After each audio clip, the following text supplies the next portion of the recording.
Hello epic YouTubers, Mike here again. Today I'm going to be talking about what everybody's all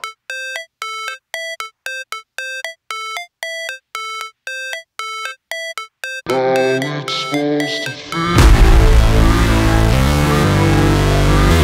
don't know if you guys know, but I have two mirrorless cameras, one being the Sony A7R4 and other being the Fujifilm X-T4. And why did I get another camera? I have a couple of reasons. Actually, I have few reasons. Number one being how compact it is for, so much features that is packed into this small camera. So that was like the main reason. To give you guys an example, this is my Fuji X-T4 vlogging rig. So current setup that I have is a kit lens which is 18 to 55, equivalent to full frame equivalent is 28 to 75. And I'm still didn't have a mic because I'm using that, but still it's a decent size compared to the ZV1, which is ridiculously smaller. And I also have, I got the vlogging kit, by the way, because I thought it was a good deal. It came with the memory card plus this Bluetooth connected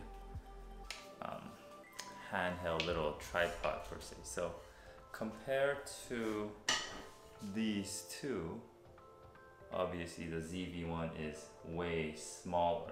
And the second is, since I am using the Sony A7R4, I know how Sony's autofocus system works. They're very reliable. Yes, Fuji's autofocus system is good too, but not as good as Sony. That might be just my personal opinion, but that's how I felt while I was using both cameras. And then another big thing is the ZV1 has a built-in mic that is good enough with the included dead cat where you can put it on your hot shoe. The mic sound was surprisingly very good.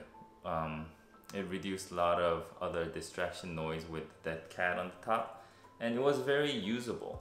And lastly, color. I think color is a personal preference, but I'm so used to Sony color, and it seems like Sony has been improving just regular, standard color science. So I didn't really have much problem with Sony color. When this camera was announced, a lot of famous YouTubers, they came out with their reviews, and some said the 24 to 70 equivalent focal length was enough for vlogging. Some said it wasn't. And also when you activate the IBIS, the stabilization of the camera inside of ZV1, it crops in a little bit. To be honest, I've been vlogging with Fuji X-T4 on a kit lens, which was a full frame equivalent 28 to something.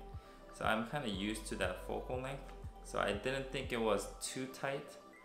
So I'll show you guys an example of this. So I am holding it like this, my arm length. I think it gives you guys a better idea. So right now I'm recording on the ZV1 with an internal mic with a dead cat on it.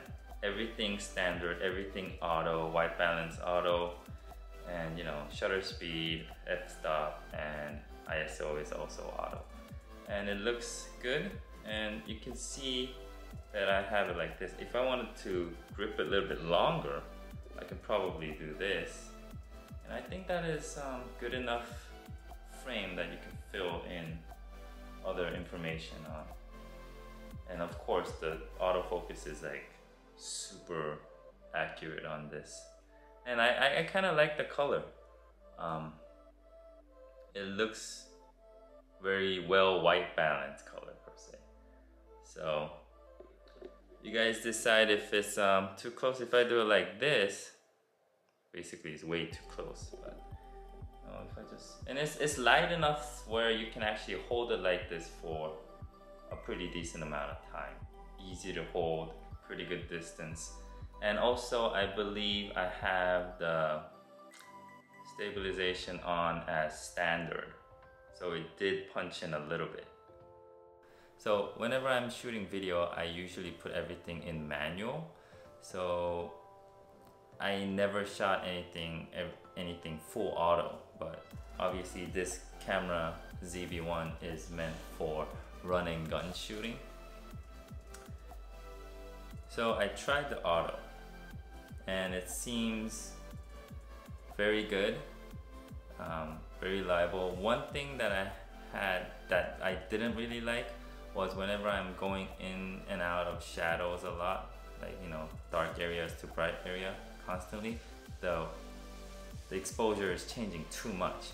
So probably I'm gonna be deciding to have one of the custom buttons set to auto exposure lock, so on a certain situation I can just lock the exposure so it doesn't go bright dark bright dark.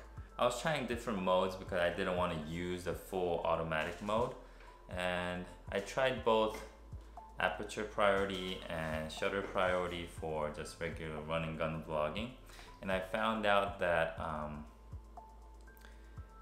I think for vlogging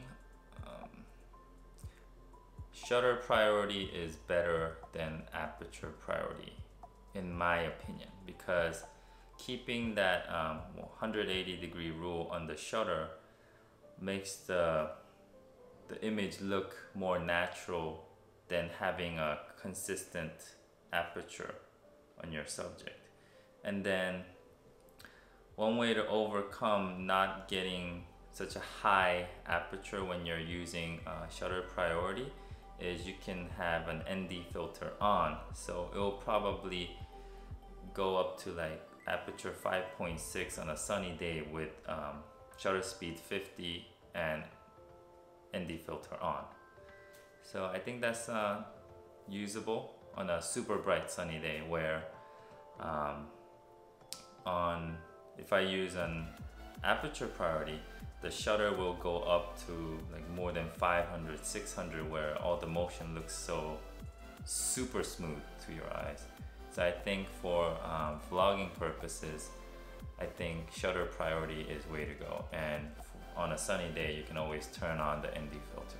So the ZV1 has this feature called Defocus button, background defocus button, where the camera will force the aperture to go on to 1.8 on the widest end and 2.8 on the farthest end. So when you click that button, it will force the camera to have your widest aperture, most open aperture. One important thing is when you're using the shutter priority mode on a sunny day, you cannot use a background defocus button because it will force the camera to make your aperture the widest as possible. If you do that, there's only gonna be ISO to control your brightness, and on a bright day there's no other way. You can't go lower than 100, so your image will look super overexposed. So I haven't tried the super slow motion yet, like 240 frames per second, but I did try the 120p on full HD. And it seems like, I don't know, it's just, maybe I have to test more, but it seems like the autofocusing is weaker on 120p video. And also you don't have a face tracking on 120p. Also, you don't get the skin smoothing on 120p on video. I was trying different things. I'm still having few thoughts on how I'm gonna make my custom buttons and stuff like that to make it more efficient running gunning. So if you guys are interested in knowing what my setup or menu settings will be, please leave a comment down below. Then I'll probably make a video about settings in the future. I think that's about it. So far I love the mini Sony ZV1. Obviously I probably have to do more testing, and I'll give you guys more footages when I experience it more playing around with the camera. but so far I'm loving it. And that's it for my first 24-hour experience with ZV1. It seems like I was just mumbling too much by myself, but anyway, hopefully my information was useful. If you guys like this video, please give me a like and subscribe if you want to see more future content regarding the Sony ZV1 camera. I'll probably do some comparison with my X-T4 if anybody wants to see it. Anyway, until then, stay epic, stay safe. I'll see you guys next time.